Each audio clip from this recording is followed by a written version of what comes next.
20 से ज्यादा जख्मी हो गए। लाड़काना में मौजूद मौलाना कमर अब्बास नकवी का दावा है कि हादसे में 35 अफराद जाँ बहक हुए हैं, 15 जख्मी हैं। बस में 14 खवातीन समेत 50 से जायद मुसाफिर सवार थे। बस और खबर दे, ईरान के शहर यज़्द में पाकिस्तानी ज़ायरीन की बस को हादसा पेश आया। ईरानी मीडिया के मुताबिक हादसे में 28 ज़ायरीन जाँ बहक हो गए हैं।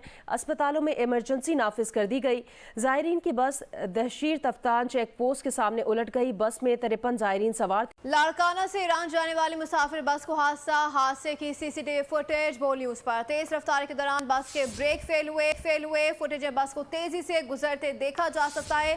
सड़क पर मौजूद लोगों ने भागकर जान बचाई। इस बारे में मजीद जानते हैं नुमाइंदा बोल न्यूज शहजाद अली से।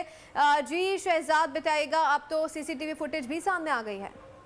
जी, ये अफसोसनाक वाकया आज सुबह सवेरे पेश आया और ईरान के शहर यज़द के मुकाम पे, जहाँ पे लाड़काना से ज़ायरीन की बस जो है वो ज़ियारत के लिए ईरान जा रही थी। जहाँ पर इजराइल के सामने 7 इस्लामिक देश हमको युद्ध लड़ते हुए नजर आ रहे हैं।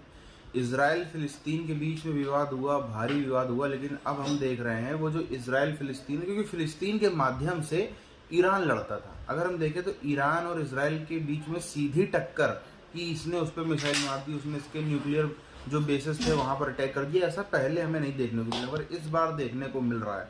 इस बार हमें देखने को मिल रहा है जो सीधी टक्कर है। इस बार इजराइल फिलिस्तीन नहीं लड़ रहे हैं, इस बार जो हूती बनाम सुन्नी कंट्रीज नहीं लड़ रहे हैं, इस बार सीधे सीधे इजराइल और ईरान के बीच में द्वंद्व हो रहा है। और वो द्वंद्व ही इस मोड़ पर आ गया है कि भीषण तबाही, अभी तक भी कोई कम तबाही नहीं मची है और आगे भी तबाही और ज़्यादा मचने वाली है। ईरान के रिश्ते अमेरिका से कैसे हैं ये सब आप जानते ही हैं। अमेरिका बहुत समय से घात लगाए बैठा है कि हमको ईरान को तबाह बर्बाद करना है, और इजराइल की इसीलिए अमेरिका मदद भी कर रहा है, इंडिया भी मदद कर रहा है, हर कोई मदद कर रहा है इजराइल की। मगर ये युद्ध अभी जल्दी खत्म होने वाला नहीं, ये भी। ईरान के शहर यज़्द में पाकिस्तानी ज़ायरीन की बस को हादसा पेश आया, जिसमें 28 अफराद जाँ बहक और मुतादिद जख्मी हो गए। हलाकतों में इजाफे का खदशा जाहिर किया गया है। बस में 53 अफराद सवार थे, जिनमें बेशतर का ताल्लुक लाड़काना, घोटकी समेत सिंध के दीगर इलाकों से था। ईरानी मीडिया के मुताबिक हादसा ब्रेक फेल होने की वजह से पेश आया। लाशों और जख्मियों को अस्पताल मुंतकिल कर दिया गया है। वहाँ जाँ बहक अफराद की मैयतों की जल्द वतन वापसी के लिए हर मुमकिन कोशिशें कर रहे हैं। पाकिस्तान के सफारती एहलकार हादसे की जगह की तरफ रवाना हो गए हैं। मजीद इंतजामात के लिए ईरानी हुकूमत और मेयर के दफ्तर के साथ राबते में हैं। तकरीबन 5 बजे सालार की फ़ोन आई ग्रुप में कि ईरान जो गाड़ी जा रही थी उसकी ब्रेक फेल होने की वजह से उसका एक्सीडेंट हो गया है यज़्द शहर में। जैसे ही हमें पता चला हम दौड़े चले आए, यहीं सालार की ये बारगाह है, यहीं पे हम बाके बैठ गए। सालार से रब्ता हुआ, उसने यही बताया कि इस गाड़ी की ब्रेक फेल होने की वजह से ये गाड़ी एक्सीडेंट हुई है और इसमें तकरीबन 53 लोग सवार थे। ईरानी मीडिया के मुताबिक 35 अफराद जाँ बहक हो गए हैं। ये सारे सोशल मीडिया का सिस्टम है कि ये बंदे जो सोशल मीडिया पे ये वीडियो वायरल हो गई कि ये भाई इतने बंदे थे, उन्हीं की फोटो है और कुछ पता नहीं है हमें। ईरानी शहर यज़्द में हादसे की शिकार बस में खैरपुर के 10 ज़ायरीन भी सवार थे। उनका कोई पुरसाने हाल नहीं है। हम अपील करते हैं पाकिस्तान गवर्नमेंट से, सिंध गवर्नमेंट से और ईरान की गवर्नमेंट से कि वो जल्द से जल्द हमारे प्यारों को अपने घरों की वापसी करवाए। सर, पाकिस्तानी एम्बेसी या ईरानी एम्बेसी में से किसी से रब्ता हुआ है आपके साथ? नहीं सर, नहीं सर, किसी ने हमसे रब्ता नहीं किया। हम अपनी मदद आपके तहत जो है ना, हम अपने प्यारों के साथ जो राब्ते में लगे हुए हैं। किस तरह उनसे रब्ता किया, किस मदद की? सर, वहाँ पे जो एक जख्मी था, उन्होंने जो है ना हमसे खुद रब्ता किया। अभी तक रात 4 बजे जो है ना रब्ता हुआ है, अभी तक और कोई रब्ता नहीं हुआ हमारा। उस पर यही कहूंगा मैं, मेरे आपसे बल्कि क्वेश्चन है ये चोई साहब, आपने आज तक, आज की डेट तक किसी पाकिस्तानी लीडर के मुंह से सुना है मेक इन पाकिस्तान? आज मैं अफसोस के साथ ये कहूंगा, आपने अफगानिस्तान का नाम लिया, आज अफगानिस्तान का बच्चा आपसे उतनी ही नफरत करता है जितने बंगाली बच्चे आपसे नफरत करते हैं, क्योंकि उनको बता दिया गया है कि तुम्हारे सौदे करने वाले, तुम्हें लूटने वाले, तुम्हारे नाम पे तुम्हें लूटने वाले, और जो कुछ बर्बादी अफगानिस्तान में हुई है उसके पीछे पाकिस्तान का हाथ है। अब यूएई की स्टेटमेंट आना कोई मजाक नहीं है। किन पस्तियों में जा रहे हैं अब आपके पठान भाई अफगानी, वो भी आपका मजाक उड़ाते हैं, वो भी कहते हैं क्रॉस बॉर्डर जो कुछ हो रहा है हम उससे परेशान है। शर्म भी नहीं आती अभी इनको कभी वन से वाइल अगर सोचें, क्योंकि बच्चों को तो वो देखने नहीं देते ना। भारतीय ब्राजील कॉपी कर रहा है भारत के यूपीआई सिस्टम। इस वक्त 330 बैंक हैं ये भारतीय जो यूपीआई इस्तेमाल कर रहे हैं। 10 इंटरनेशनल कंट्रीज हैं जो इस वक्त यूपीआई इस्तेमाल कर रहे हैं। मैंने अगले दिन कहीं ये स्टेटमेंट दी कि पाकिस्तान को मोदी साहब जैसा उनके 595 मिलियन फॉरेन एक्सचेंज है।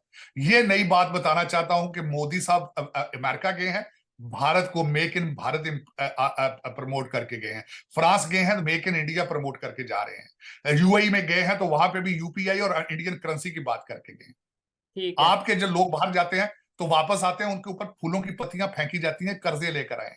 तो वालेकुम सलाम, थैंक यू चोर साहब। सर कैसे हैं आप? बस शुक्र अल्लाह का, आप सुनाएं। अल्हम्दुलिल्लाह मैं भी फिटफाट। बहुत शुक्रिया कि आपने टाइम दिया।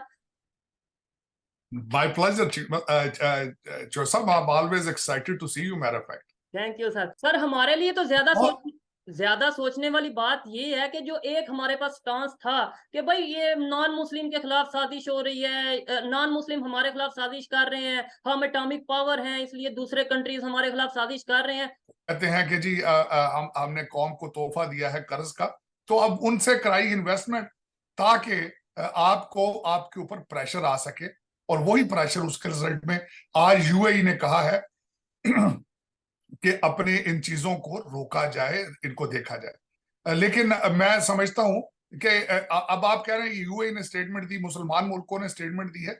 7 मुसलमान मुल्कों ने मोदी साहब को हाईएस्ट सिविलियन अवार्ड पहले दिए। बिल्कुल आपको पता होगा, आएंगे तो इंडियन करेंसी में बात करेंगे। और उसके बाद यूएई में गए हैं, वहां भी उन्होंने अपनी करेंसी की बात की है, ट्रेड की बात की है। 100 बिलियन से ज्यादा ट्रेड उनका टारगेट है।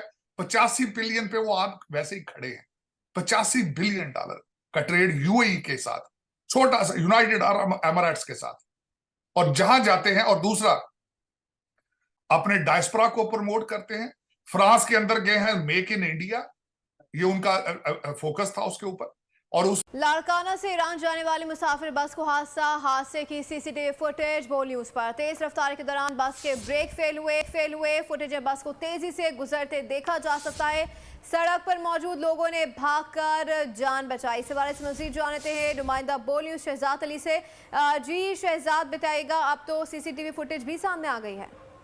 जी, ये अफसोसनाक वाकया आज सुबह सवेरे पेश आया और ईरान के शहर यज़द के मुकाम पे, जहाँ पे लाड़काना से ज़ायरीन की बस जो है वो ज़ियारत के लिए ईरान जा रही थी। आपको बताएं कि लाड़काना से ईरान जाने वाले ज़ायरीन की बस को हादसे के पेश नज़र लाड़काना के नज़र मोहल्ला में सालार काफिला सैयद अतहर हुसैन शाह के अहल खाना की जानिब से ताज़ियती सफ बिछा दी गई है। वहीं पर मौजूद हैं हमारे नुमाइंदे शहजाद अली, उनसे बात करेंगे। शहजाद, आगाह कीजिए।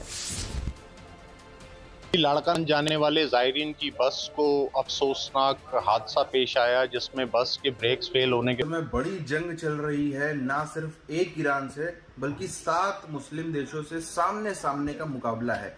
बड़ी बात तो यहाँ पर यह है कि 57 में से यहाँ पर 7 ही हैं मोटा मोटी जो लड़ते नजर आ रहे हैं। उसमें 7 में से भी 2-3 ऐसे हैं जो उनकी स्थिति ऐसी है, थोड़ा सा उन पर दबाव पड़ेगा तो वो कब किनारे हो जाएं और कब वो मैदान छोड़ के भाग जाएं, किसी को पता भी नहीं चल पाएगा।